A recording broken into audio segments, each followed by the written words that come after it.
or not,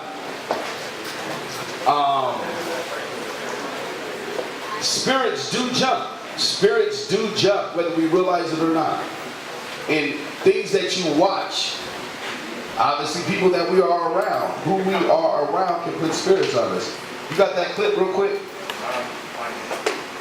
It's just a street clip. You know the name, right? Alright, type that in real fast. So we're going to play this quick, short clip. Because in this movie, this is Denzel Washington, but what is it called again? Fallen. In this Denzel movie called Fallen, he's chasing criminals and he realized the criminal that he's chasing is a spirit. And then throughout the movie, he gets to a point where he's able to see that spirit. He's actually able to see the spirit move in and out of the different people. So he's chasing it down the street, and I just want you to see how they depicted it in the movie.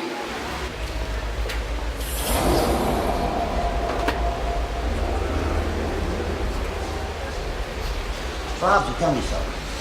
Sure. The other day you were down the basement. Turn it up. Yeah, what about? Well, it looked like there was some kind of map in there. I was wondering, you go somewhere? Yeah, the country. Oh, yeah? Yeah, it's great to get out of town. Fresh air. Yeah. I used to do that. Work for a house on the mountains. Sit by the water. It's beautiful. So I'm curious, where'd you go? Oh, yeah.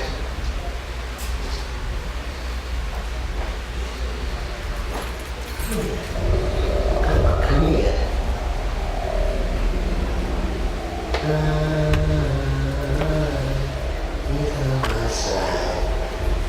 Yes, it is. It's all mine. So it's already starting to move. You see that? Look, he's seeing it.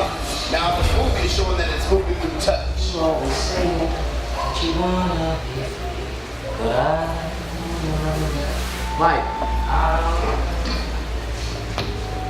Mike.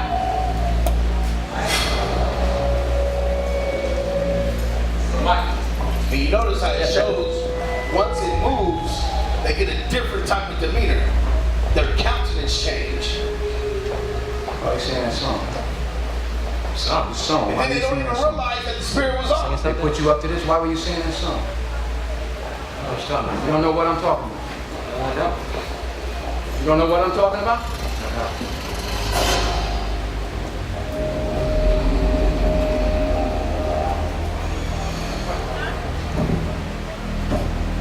Now you see the spirit. Hey! Hey!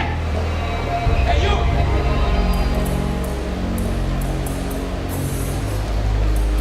Nila yatin na di manuat!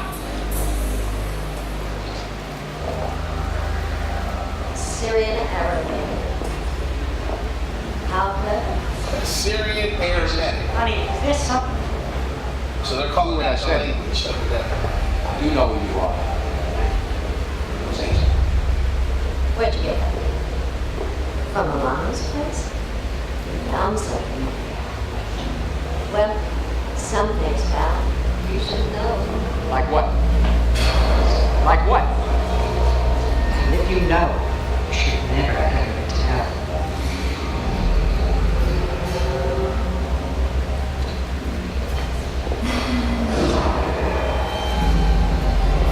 Beware my wrath.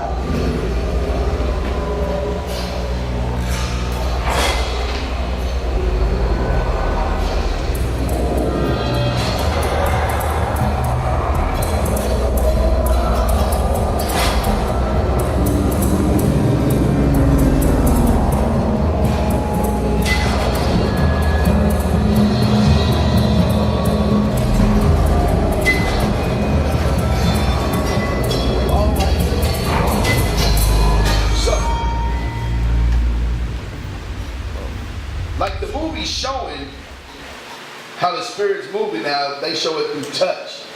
But whether we realize or not, spirits do jump. Depending on who we're around, depending on what we're watching, depending on what we're listening to. Start with 1 Corinthians 15.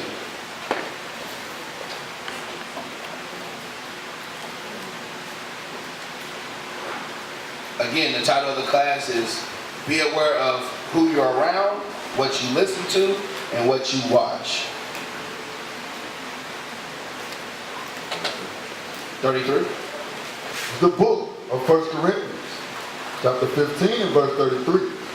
Be not deceived. Evil communication corrupt good manners.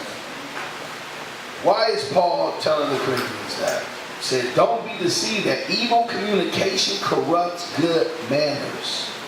Why? Because it depends on the different type of things that we speak on, we talk about. Ephesians 4:22. He also spoke this. The book of Ephesians, chapter 4 and verse 22. That ye put off concerning the former conversation, the old man, which is corrupt according to the deceitful lust, and be renewed in the spirit of your mind. So we have to change. Finish that 23. Verse 23. And be renewed in the spirit of your mind. Read. And that ye put on the new man, which after God is created in righteousness and true holiness. Because that's what we're all doing.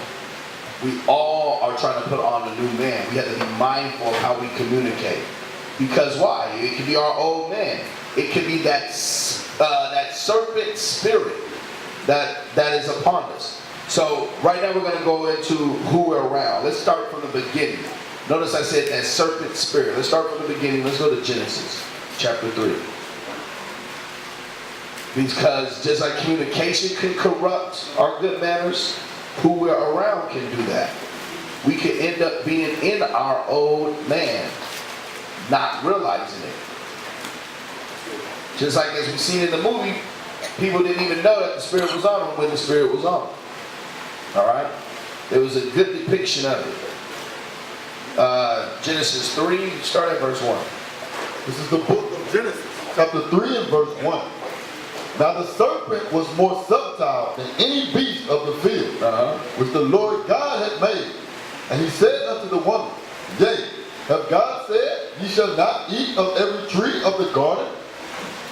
And the woman said unto the serpent, We may eat of the fruit of the trees of the garden. But of the fruit of the tree which is in the midst of the garden, God hath said, Ye shall not eat of it, neither shall ye touch it, lest ye die.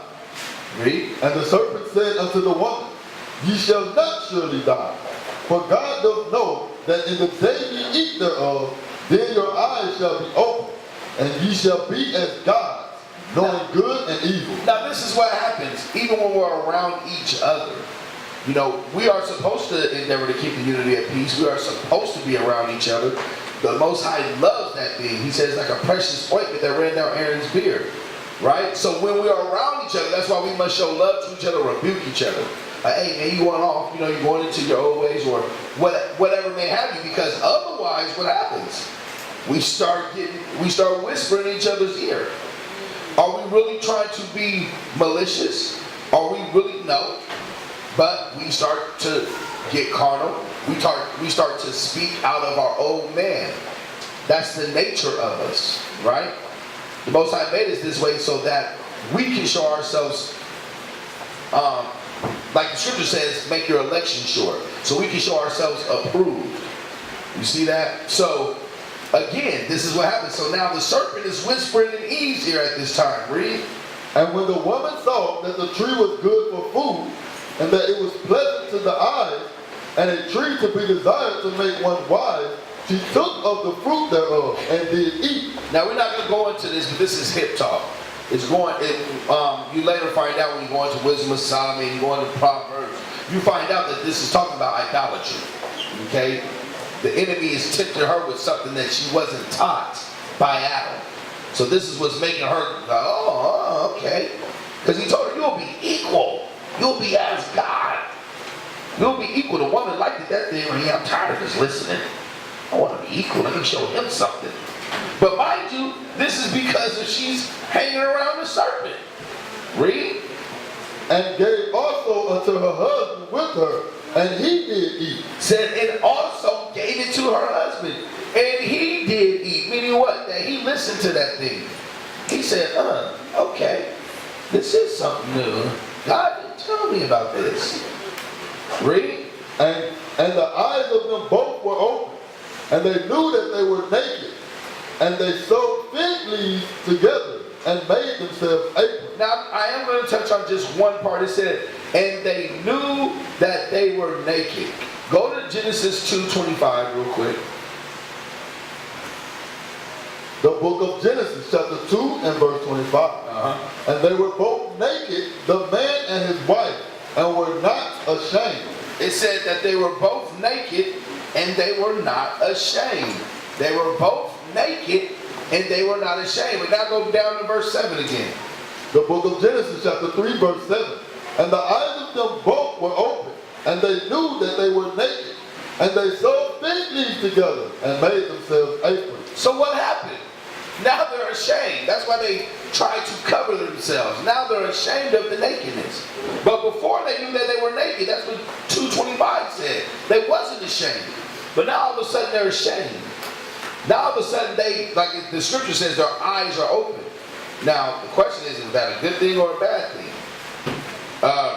Go down to verse. Go, just read verse 8. Yeah, keep reading. Verse 8. And they heard the voice of the Lord God walking in the garden in the cool of the day. And Adam and his wife hid themselves from the trees of the garden. And the Lord God called unto Adam and said unto him, Where art thou? And he said, I heard thy voice in the garden, and I was afraid, because I was naked, and I hid myself. And when he said, Who told thee that thou was naked? Who told you you was naked? Where'd this come from? Why? Because God didn't. They was naked and wasn't ashamed at first. Read. Hast thou eaten of the tree whereof I commanded thee that thou shouldest not eat? So have you tried to go gain some of your own knowledge? You went and done something I told you not to do. And that was based on ultimately who they were around. Eve was around the serpent, Adam was around Eve, and then they listened to what was being told to them. They listened to the whispers. So at this point, they went off. When you read on, God said, okay, now curse. And now he's telling what your punishment and your judgment. They ultimately got kicked out the garden for not listening, right? So it definitely was a bad thing. But go to Genesis 6 verse 5. So now, this has happened. Now watch what came out of this. Chain effect, domino effect. Read. The book of Genesis, chapter 6, verse 5. And God saw that the wickedness of man was great in the earth. Yep. And that every imagination of the thought of his heart was only evil. It said in every imagination of the thought of his heart. So again, that's another scripture, in case you guys don't know, a precept for your mind being your heart, right? Every thought of his heart, every imagination. The thought of his heart was what? Was only evil. All praises. Continually. Only evil continually. So now this is what has become based upon who they were hanging around from the beginning, from the garden. Now everything on the earth, all men's imaginations are evil now at this point. God realized this. Watch this. Let's go to Exodus chapter 23. What does the Bible say about that? Oh, read verse 6. I forgot verse 6. I'm sorry. Once God realized this, then what did he say? Yeah, go back to Genesis 66. My bad. The book of Genesis, chapter 6 and verse 6. And it repented the Lord that he had made man on the earth, and it grieved him at his heart. This guy was grieved at this point. Like, man, why do you even make these dudes? These guys is nothing but wickedness. They didn't listen, didn't want to listen.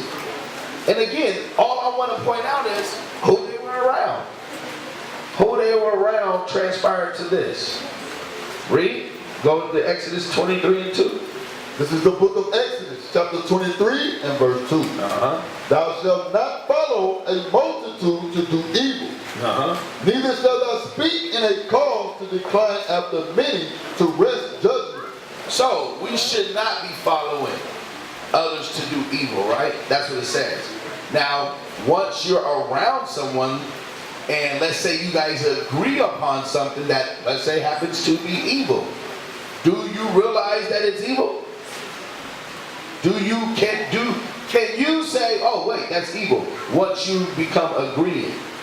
It's very hard. You can, but it's very hard to. Once you agree with the evil, it's very hard to see that it's evil. That's why it's important when we're around each other. When we first initially see something, you're supposed to correct. You're supposed to rebuke your brother. You're supposed to rebuke your sister. Like, hey, hold up, nah. Or let's say we're going down memory lane. You know, that's good sometimes. You know, you get to know each other, what you've been through, your life stories, right? But then it comes to a point where you start to just get super carnal with it. And you got to be like, hey, hold up. Hey, we do this, huh? We do that. We can talk about something. Okay, hold on. Let's go back now. What scripture is there? And then we laugh about it. Like, okay, yeah, let's stop. And it's always one of us that be like, but let me just finish this part. Like, nah, bro, what are you doing? We're done with that. It's over. Because once we agree, let's say we're both ex-football players, and we're going down memory lane, and we agree with that thing, we've been talking about football for the rest of the day. Not realizing that it has become evil. Read on. Verse 3. Neither shalt thou countenance a poor man in his cause. Oh no, that was it. Sorry. Go to Proverbs 1, verse 10. Proverbs 1, verse 10. Because the scripture told us don't follow a multitude to do evil. Meaning don't be hanging around with a whole bunch of sinners, with a whole bunch of evil cats, right? Read. This is the book of Proverbs, chapter 1, verse 10. My son, if sinners entice thee, consent thou not. If they say, come with us, let us lie wait for blood. Let us lurk privily for the innocent without cause. It said, if sinners entice thee. Now these are the things that the sinners are saying. They say, hey, let us do this. Let us do what? Start that again. If they say, come with us. Let us lay wait for blood. Let us lurk privily for the innocent without cause. So what are they saying? Let us look for something to get someone without cause. Come on, do that with me. Come on, follow me into that. Let us go ahead and be looking for something on someone or from someone without cause. For no reason. We ain't seen that, but we go look for it. Read. Let us swallow them up alive as the grave. And whole as those that go down into the pit. Read. Go to 15. Verse 15. My son, walk not thou in the way. I'm saying just read up to 15. Keep reading. Okay. Verse 13. We shall find all precious substance. We shall fill our houses with spoil. Cast in thy lot among us. Let us all have one purse. So hey, let us be in one mind to do this evil. Read. My son, walk not thou in the way with them. Refrain thy foot from their path. So God is saying separate yourselves from them. Be mindful of who you are around. Brothers and sisters doing this, you gotta be like, hold up, wait, let me, nah, I'm good, bro. I'm not going to hang out today. They may ask you why. Be straight up with your brother or sister. Like, look, man, I'm not good with that, man. If you don't know the scripture, that means it's time to go study so that you can answer your brother and sister. So this is why I'm separating from you right now, bro. Nah, I'm not trying to do that. You always complaining, I'm not trying to do that, bro. I like your company, I like being around you, but I'm not gonna sit up here and deal with you when I know all you're gonna be doing is murmuring and want to talk against this or look for this on that person, and there's no reason to. Mind you, the scripture said for no reason. There's a difference if a brother or sister is showing something. They're showing some sort of evil, so you're like, hey man, we gotta rebuke our brother, man, we gotta rebuke our sister, we gotta help her. You see what she did, man, look what the Bible said about that. But if there's no reason and you're still trying to, hey, you see what no, I'm not gonna do that with you. So God said, what again, verse 15? Verse 15, my son, walk not thou in the way with them. He said, don't be with them, don't chill with them, don't kick it with them. Don't do that. Read. Refrain thy foot from their path. He said refrain from their path. Obviously he's talking about doing the wickedness with them. So you're going to have to be like, nah, hold up. I'm not going to go that way with them. You know? Now your hopes is that you can just rebuke them, they change, and then y'all can still be able to be with one another. But if they try to do this one thing, you try to rebuke them, and they're not trying to hear that, then you got to refrain. That's what the Most High God said. It said, do not go thy way in their path. Go to Sirach 13. Because again, remember I said, can you realize it's sin if you agree with it? And I said again, it's very hard to when you agree with it. Yeah, Sirach 13. This is the book of Sirach, chapter 13 and verse 15. Every beast loveth his life, and every man loveth his neighbor. It says every beast loveth his life. And what? And every man loveth his neighbor. Meaning what? If you're the same way, if you're both murmurers, you're probably going to gravitate to each other. If you two are the murmurers, you're going to be with each other. If you two are the ones that love to keep unity, you're going to attract to one another. If you two are the ones that always make sure your houses are in order, you will attract to one another. But if one of you brothers is the weak brother, not putting his wife in check, and one of you brothers is the stronger brother, always making sure his wife is in order, you probably won't gravitate to each other. That's what it means when it says every beast, read it. Every beast loveth his life, and every man loveth his neighbor. Read. All flesh consorted according to kind. So now it's explaining it. Read that part again. All flesh consorted according to kind, and a man will cleave to his life. So now it explained it. And a man will cleave to his life. If you like to drink, if you're that brother that always want to have a drink, you're going to cleave to that next brother. Same way with you sisters. If you're the sister that just always love fashion and you're nothing but external, you know what I'm saying? All you're thinking about is the outward appearance. You're going to cleave to your life. You're going to deal with the other sister that's all she cares about. But if you're the sister that cares more about the inside person, you're going to cleave to that sister. That's what the scriptures is saying. Read it again. That's why you got to be very mindful of who you're around. Like in the world, they got the AA meetings, and you get a counselor when you go do the AA meetings. You get a counselor, someone who has beat the drug, or they're in the midst of beating the drug, right? But let's say you have a relapse. Then they're going to tell you, don't go hang around with another person if that person just had a relapse too. Because next thing you know, now both of y'all is binging together. You're not help for one another. Because you're cleaving to your life. Read it one more time from the top, 15. The book of Sirach, chapter 13, verse 15. We're going to read through 18. Every beast loveth his kind, his life, and every man loveth his neighbor. All flesh consorted according to kind, and a man will cleave to his life. What fellowship have the wolf with the lamb? It said, what fellowship has the wolf with the lamb? Read. So the sinner with the godly. You see that? Because if you're in the midst of sin, the godly man or woman, the godly sister or brother will irritate you. And you won't even know why. She just irritates me. Because you're in the midst of sin and they're not. You won't cleave to one another. That's how it is. If you're a murmurer and they can't stand murmuring, you will irritate one another. You won't cleave to one another. You won't have no fellowship with each other. Read. What agreement is there between the hyena and a dog? Right. Read it again. Keep reading. What agreement is there between the hyena and a dog? Read. And what peace between the rich and the poor? Watch this. Paul explains it as well. 2 Corinthians chapter 6. We all know this. Paul explains it as well. This is the same thing Paul was saying. Because we have to be mindful of who we're with. Now, when we normally bring this out, we'll bring this out in the street, or normally when we teach class, we bring this out. It's easy because we're talking about the unrepentant. We're talking about the non-believer. We're talking about the one that don't want to believe, the one that's not trying to keep the law. But guess what? It goes hand in hand, even amongst us believers, the ones that are in repentance. Because, read it, watch. Yep. The book of 2 Corinthians, chapter 6 and verse 14. Be ye not unequally yoked together with unbelievers. So now I got a question for you brothers. Somebody get the mic to your comment. So I got a question.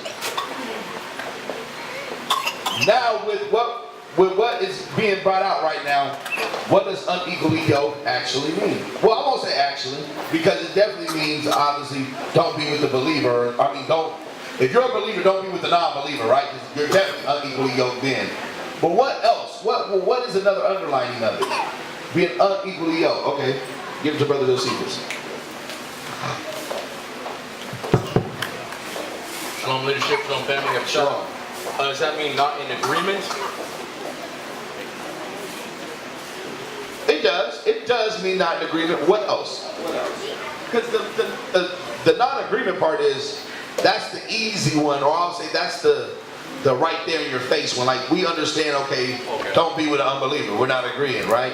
What else? Unequally yoked. What's another part of it? Brother Derek over there.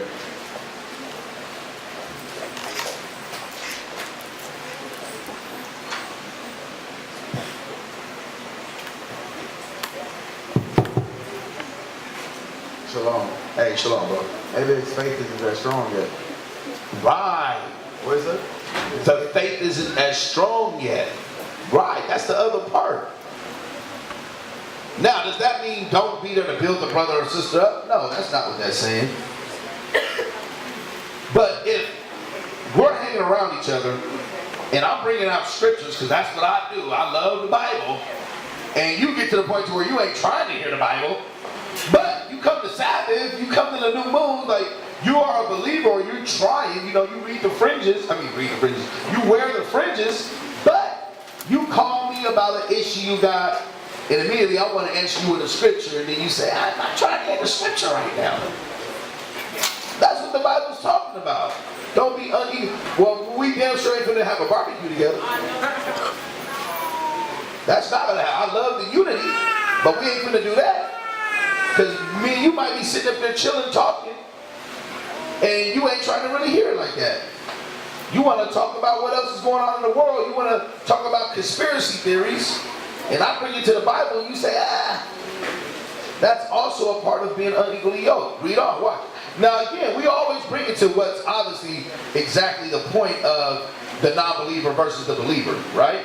But now watch, read on with that same thought of the different faith. Read, meaning the stronger and weaker faith. Read.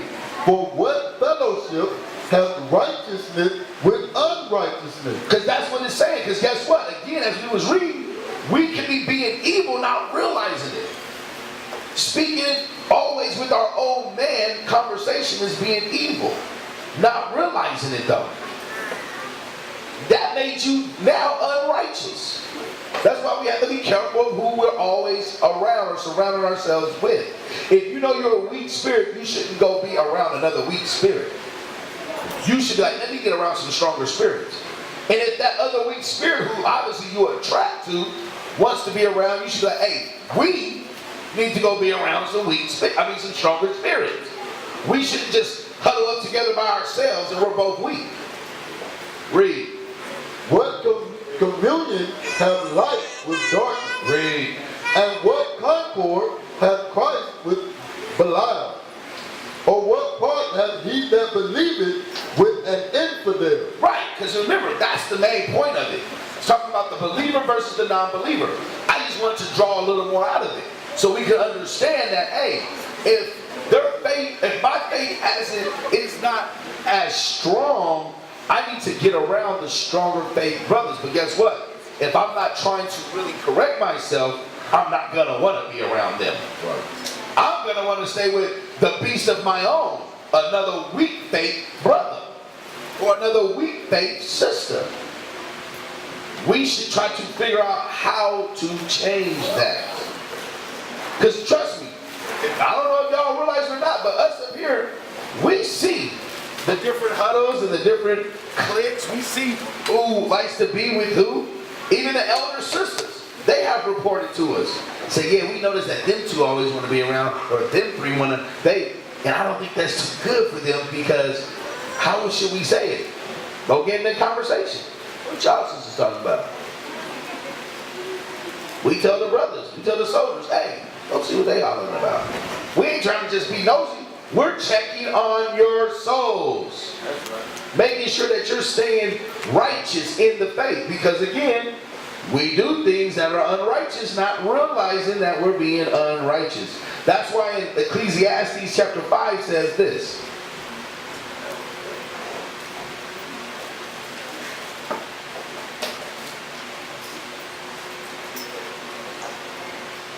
Read that. Oh, start at like 3. This is the book of Ecclesiastes, chapter 5 and verse 3. Go ahead. Let me hear it. For a dream, Oh, no. Start at, you know what I want. Yeah. verse 1. Keep thy foot when thou goest to the house of God, and be more ready to hear than to give the sacrifice of food. Keep reading. For they consider not that they That's do what I evil. want right there. It says what? For they consider not that they do evil. They consider not that they do evil. They consider not that they do evil. Because you don't realize you're doing evil. Maybe you might be talking, you might be speaking on something. You might be sharing to another brother or sister how you feel about it. But you may not be considering that you're doing evil. You may not consider that thing. That's why we have to be very mindful of who we always surround ourselves around. From there, let's go to 1 Corinthians 15:33 again. That's why, again, it says this. The book of 1 Corinthians chapter 15 and verse 33. Be not deceived. Evil communications corrupt with manners. Don't be deceived. That's why I say that. Do not be deceived. It can corrupt your good manners. Not realizing it again. It's not that you're being malicious in any way, but that's what happens if you don't be aware of it. If you're not recognizing it. Let's move on to the listening portion. And again, I only got a couple scriptures to bring out so to make the time short so we can open up the floor for questions. And also I wanted to read the rest of you all's questions who were here when the captains visited us. We were back in the gym at that time on base. I got with Captain Apar and we got the rest of you guys' questions that they didn't get to answer. So we want to answer some of these as well. We might not get through them all, but we also want to open up the floor for you guys to ask your new questions as well.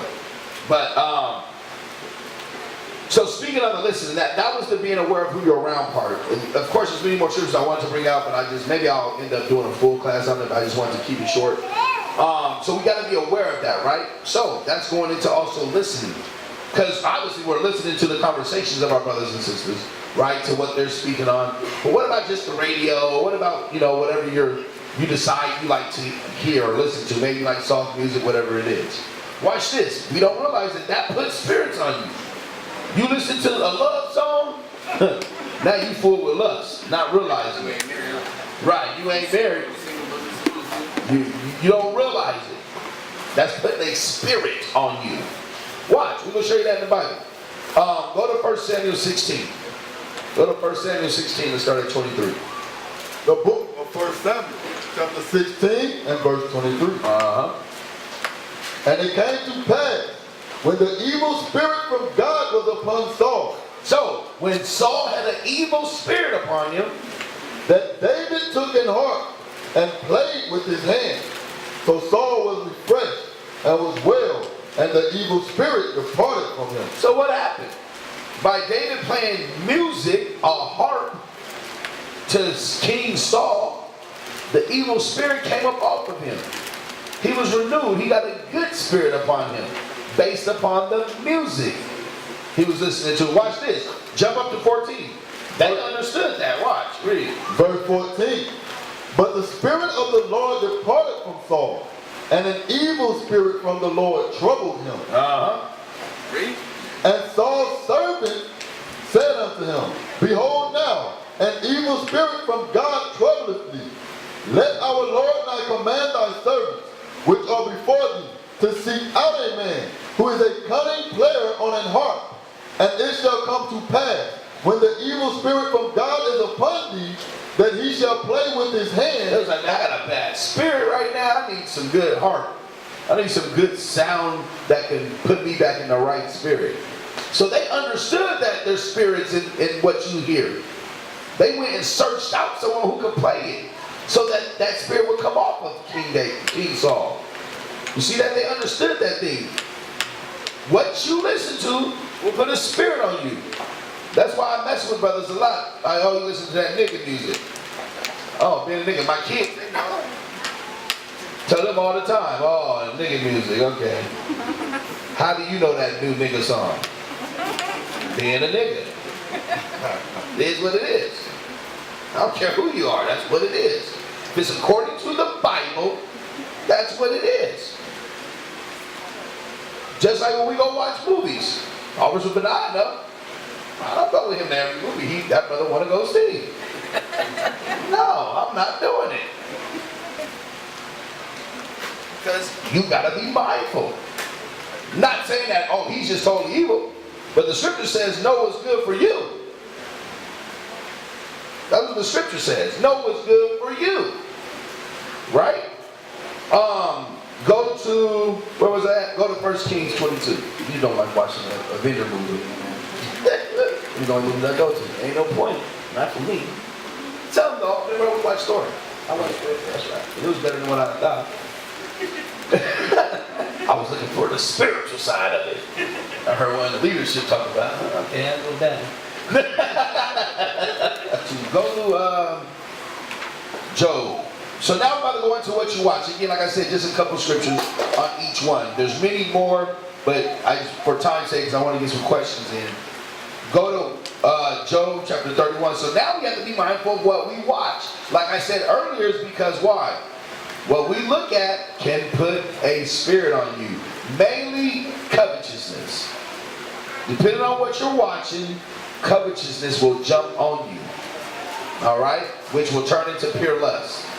Right? Read. This is what Job said, 31:1, right? The book of Job, 31, verse 1. I made a covenant with mine eyes. Why then should I think upon a maid? For what portion of God is there from above? So he's talking about looking upon a woman. He said, I made a covenant with my eyes. Why then should I look upon a maid? Guess what? We got commandments to wear fringes, right? Why should we wear the fringes? Go there. Numbers 15. Why should we wear the fringes? Is it just because God told us to do so? 15 verse 39. The book of Numbers, chapter 15 and verse 39. And it shall be unto you for a fringe, that ye may look upon it. That you may do what? That ye may look upon it. That you may look upon it. That you may look upon the fringe. And what? And remember all the commandments of the Lord. Remember the commandments of the Lord.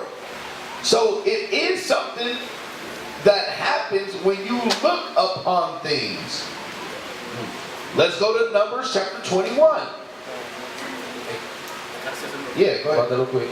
I think even when we're in the streets teaching, we always bring up the point of to look upon and to remember all the commandments. I think as Israel, we really overlook that. Overlook why we wear fringes, right? Because a lot of times we get fringes, we want to get the colors to match our clothes, our shoes, our head wraps, or whatever, right? But now realizing the reason why we wear our fringes is to remember to keep the commandments. That's the real reason why we wear our fringes. It's not to make it a fashionable thing. Right. It's to remember to keep the commandments. So if you're in your everyday life, and you're going through, because we all going in life, living, right? Working, waking up, taking kids to school. Those of you you're in school around wickedness, we're around wickedness every day. We should be remembering to know that our fringes is supposed to help us get through the day. Remember to help us get through the week, through the month, through the years.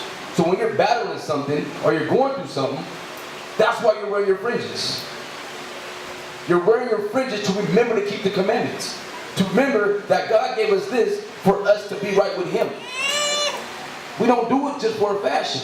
We do it to save our soul. We do it to stay right with God. I think we forget the reason why we wear our fringes sometimes.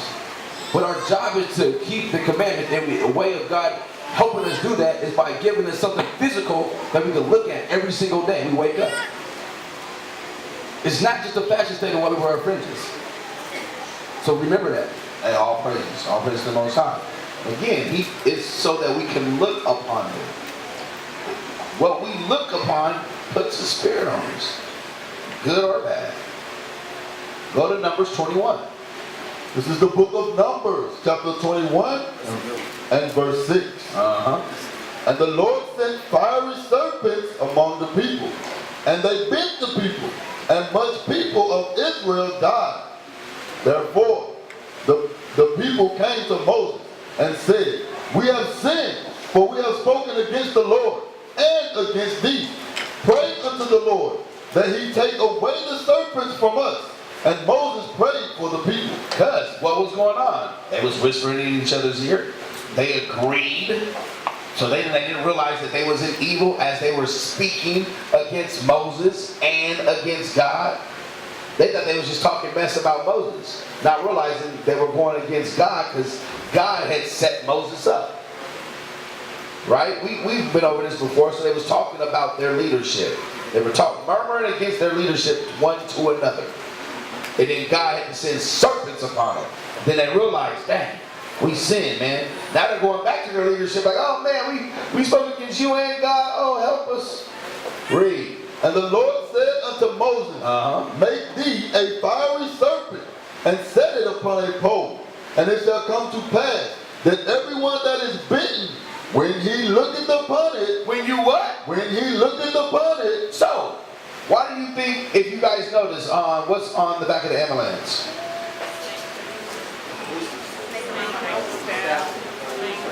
Right. It's a stick with the serpents on it. And it's a sign of healing. Where'd that come from? Numbers 21. That's where it came from. But, mind you, remember, God told Moses to do this so that when the people that are bit and are poisoned, when they what? When they look upon it. When they look upon it, read, shall live. That's how they got their healing. By looking upon it. It put a certain spirit on them. Okay? It was significant enough for us to believe in that thing. But it was based upon what? What we was looking at. What we watched. Because why? When you watch different TV shows, when you watch different movies, whether you realize it or not, you have spirit being put upon you. That's why even our enemies know that when you want to put someone in a trance, it's always something you got to look at. When you want to put someone, if you want to put someone in a comastatic state, it's always something that you must look at. I know back in my day it used to be the pendulum clock, right? Going back and forth. I was just about to say, hypnosis. Hypnosis. Right. Yeah. Putting a spirit on you based upon what you're watching. Then it turned into, later on, they got the different movies, you sit down, and then you're looking at a whole bunch of different flashes, different screens shooting at you. You guys ever seen that? Different pictures popping up. It's what you're watching. Get out once you stir the cup. Right, stirring the cup. So again, these are all things based upon what you are looking at. Go to Proverbs chapter 6. And this is it. This is all I got, so we can get into questions, unless anyone of you offers got something. Proverbs 6:24. This is the book of Proverbs, chapter 6 and verse 24. To keep thee from the evil woman, from the flattery of the tongue of a... start at 23, I'm sorry. Verse 23. For the commandment is a lamp, and the law is light, and reproof of instruction are the way of life. So, the reproof of instruction, Let's hear an instruction, read. To keep thee from the evil woman, from the flattery of the tongue of a strange woman. Verse 25. Read. Lust not after her beauty in thine heart. It says, lust not after the beauty in thy heart. Now, how do you not lust after her beauty? Man, question.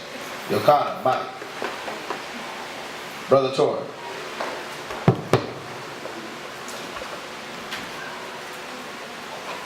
Shalom, leadership. Shalom. We don't lust after her beauty by not thinking about it or looking at her.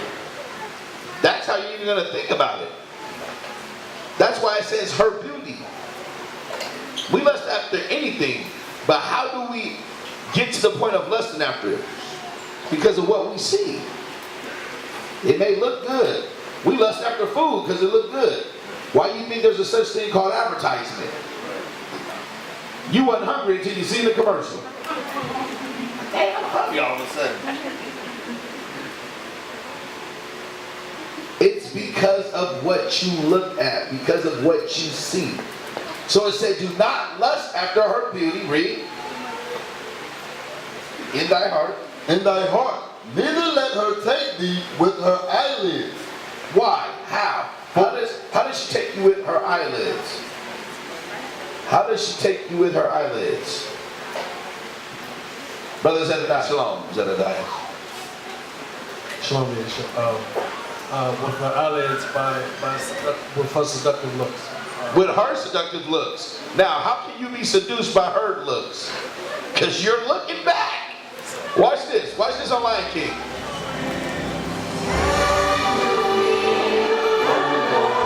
And he is being taken with her eyelids.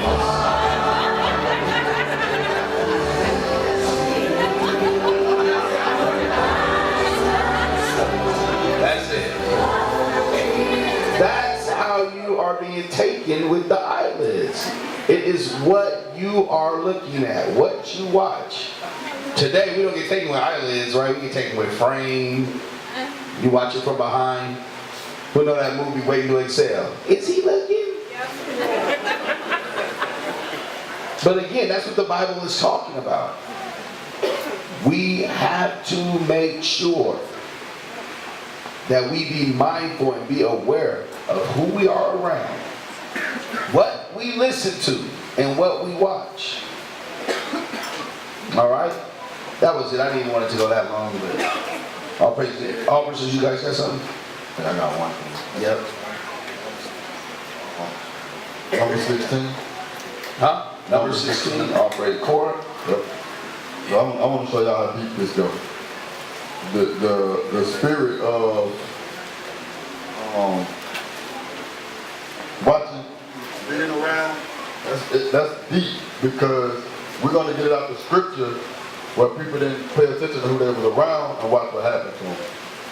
16:1. Yep. This is the book of Numbers. You got it? This is the book of Numbers, chapter 16, verse 1. Now Korah, the son of Izhar, the son of Kohath, the son of Levi, and Dathan, and Abiram, the sons of Eliab, and On, the son of Peleth, sons of Reuben, took men. Stop. It said they took men, read, and they rose up before Moses with certain of the children of Israel. It said they rose up before Moses, meaning they rose up against the man that God put in charge. Read. 250 princes of the assembly, famous in the congregation, men of renown. So these couple of men went throughout the congregation, built up 250 well-renowned men to come against the man that God put up. Read. And they gathered themselves together against Moses. And all those men, these weren't just regular men. These were men that were famous in the congregation. Read. And they gathered themselves together against Moses and against Aaron and said unto them, ye take too much upon you. And then they said, hey, we got the spirit on us too. We can prophesy. We can break down scriptures. God ain't just dealing with you. Read. Seeing all the congregation are holy, seeing that we are the children of Israel, read. Every one of them, and the Lord is among them. Wherefore then, lift ye up yourselves above the congregation of the Lord. You think you above the congregation of the Lord? You been out tough and rough on the congregation of the Lord? Let's see how the Lord got down. Jump over to verse 20. Can I read verse 6 real quick? Yeah, go ahead, sir. This was the Most High told Moses to do. He said, this do, take you censers, Korah, and all his company. That was it. I just wanted to point out, and all his company. Verse 20. And the Lord spake unto Moses and unto Aaron, saying, separate yourselves from among this congregation, that I may consume them in a moment. So because they went against Moses and Aaron, God was going to kill everybody. Read. Verse 21, or 22. Where am I at? And the Lord spake, verse 22. And they fell upon their faces and said, O God, the God of the spirits of all flesh, shall one man sin, and wilt thou be wroth with all the congregation? Because this man has went against your leadership, Lord, you're going to kill everybody? And the Lord spake unto Moses, saying, speak unto the congregation, saying, get ye up from about the tabernacle of Korah, Dathan and Abiram. And Moses rose up and went unto Dathan and Abiram, and the elders of Israel followed him. So now God gave Moses command. You know what? I ain't gonna kill everybody. I want you to go to the men that are speaking against my leaders. Read. So they got up from the tabernacle of Korah, Dathan and Abiram, and every side, and Dathan and Abiram came out and stood in the door of their tents, and their wives and their sons and their little children. Stop. Read that one more time, sir. So they got up from the tabernacle of Korah, Dathan and Abiram, on every side, and Dathan and Abiram came out and stood in the door of their tents. They stood at their house. And their wives. And who? And their wives. So just because if your husband is murmuring or talking about the people that God left put in leadership, who he put up? Who he have in front of the door? Korah, Dathan and Abiram on every side. Dathan and Abiram came out and stood in the door of their tents. And their wives. And their wives. And their sons. And their sons. And their little children. And their little children. God don't play no game about the people he set up. Jump over to verse 31. Verse 31. And it came to pass, as he had made an end of speaking. So now Moses is speaking to them. He's speaking to Dathan, Korah, and all the people that came against them. He's speaking to them now. Read. That the ground clave asunder that was under them. So then, because they went against the leadership, the ground opened up under them while they standing in their tent. Read. And the earth opened her mouth and swallowed them up in their houses. And the earth and God destroyed them. Read. And their houses. And their houses, meaning their wives, their children, their sons. Read. And all the men that appertained unto Korah and all their goods. And everybody that was hit with what Korah was pushing. All of them was destroyed. Jump over to verse 41. Verse 41. But on the morrow, all the congregation of the children of Israel murmured against Moses. But they still did not learn their lesson, because God sent judgment on the men that were murmuring against the leadership, killed them, and then the congregation continued to murmur. Read. But on the morrow, all the congregation of the children of Israel murmured against Moses and against Aaron, saying, ye have killed the people of the Lord. They blamed Moses. But who the one did the actual killing? The Most High. So because they murmured against Moses and Aaron, a plague came amongst the people. This is just what the officer was talking about. Be mindful who you're talking to, because you will get judged. You will get judged. Read. The plague was begun among the people, and he put on incense and made an atonement for the people. And he stood between the dead and the living, and the plague was stayed. Read the next verse and I'm done. Verse 49. Now, they that died in the plague were 14,000. 14 who? 14,000. 14,000 men of Israel were murmuring against the leadership after other men had just got put to death with their families. Read. And 700. And then on top of the 14,000, God said, I want 700 of them to die too. Read. Beside them that died about the matter of Korah. So because of this one man's sin, families died, and then thousands of Israelites died. Just because of murmuring. Hey, this goes along with that. Let's go to 1 Corinthians 10. This is going to bring it forward. This is going to bring it forward. Oh, yeah. What? You had that? You in the spirit. You're weak. In the spirit. Y'all be mindful of that spirit. If somebody coming around y'all with that, be mindful. Because officers talking about watch what we, pay attention to what we see, right? And who we talk to. Go ahead. 1 Corinthians chapter 10. Start at verse 9, please. Verse 9. Neither let us tempt Christ. Because guess what? When we do these things, you're not tempting the people who you are targeting. You're tempting Christ. But that's what we don't realize. Read. As some of them also tempted. Because when they were in the wilderness and it was getting bitten by the serpent, that's going to explain it. Read it again. Neither let us tempt Christ, as some of them also tempted. They were destroyed of the serpent. And they were destroyed of the serpents, like we read in Numbers 21. Right? Read. Neither murmur ye, Neither as murmur. some of them also murmured, and were destroyed of the destroyer. So when you're doing these things, you are tempting the Spirit of Christ and you will be destroyed. It's not going to affect the people that the Most High God has set up. You're doing that against Christ because remember, we are the ones who Christ set up. Read it. Verse 11. Now all these things happen unto them for examples. All these things happen to us for examples. When you read Romans 15:4, what does it say? Right? These things were written aforetime, were written for our learning. So we're supposed to go back in the Bible and look at the examples that our forefathers set for us, whether they were good or whether they were evil, so we can learn from them. They got killed because he knew in the future it was not going to stop to this day. Verse 12. Wherefore, let him that thinketh he standeth take heed lest he fall. Wherefore, let him that thinketh he standeth take heed. So where you think you stand, you better take heed to what the scriptures say. Because if you don't, you're going to fall like our forefathers did in the wilderness. That's the whole point.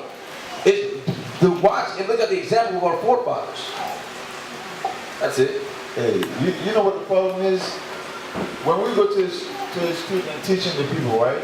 Yeah. We always go to Colossians 2 and 8 to say, beware lest any man spoil you to vain deceit, right? Right. Israel assumed that stopped once you come in the building. Right. That's the problem. Or it only applies to the other nations. Right. It only applies to other nations. Not knowing within Israel you have enemy of your own people. True. If anyone in here is not trying to get you to the kingdom, guess what? They are your enemies. Because we're all trying to make it to the kingdom. So if you have anyone or you listening to anyone that's spoiled you to vain deceit, guess what? They don't have your best interest. Run away from them.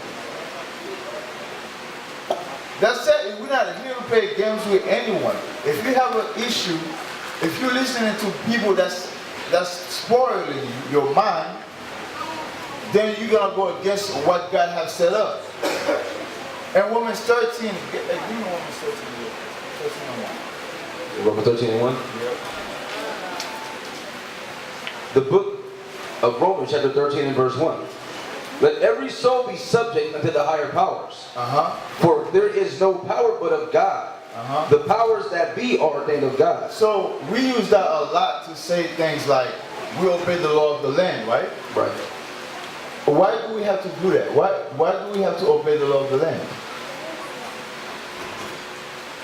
Anybody know? Why do we have to follow the law of the land? Brother Josephus. It's because the Lord set up the powers that be. He set up the authority in the land. Right. God set them up, right? But we all know those people are wicked as hell. We know the things that they do every day to the nation of Israel. We understand that. But we still follow their laws, right? We still follow their orders. Why? Because the Most High God set them up. As long as they're not telling us to break God's laws. So if we can't follow the order that's set up by God of a wicked nation, why you are not following the order that's set before you in righteousness? Why is that? We have to think about the things that we do in a daily, everyday basis. Because if we're following the things that God set up, we're going to follow everything. As long as you don't have leaders that's telling you to break God's laws. Now they will see the true men of God. We are not black men, we are the Israelites.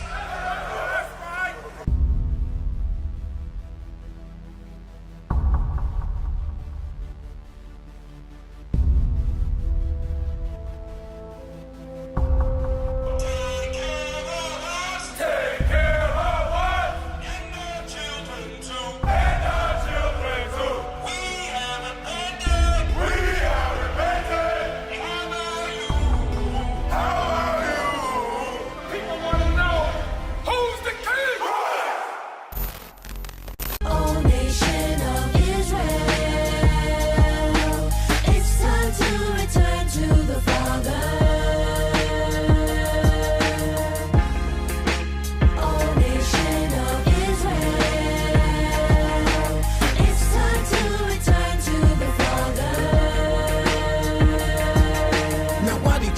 it so hard to serve God? And why when I say that I'm a Jew, it sound odd? For years I've been walking around saying that I'm a black man. I ain't saying that no more, it sounds wrong, man. This is Bishop Nathaniel of Israel United in Christ. Please subscribe to our YouTube channels. Stay up to date with our latest events, music, and classroom lessons.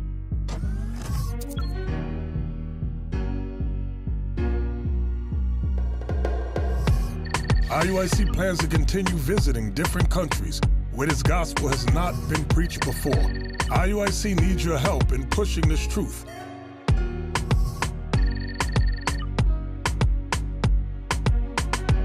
So join us. Subscribe to our Instagram, Facebook, Twitter, and podcasts, and stay up to date with us.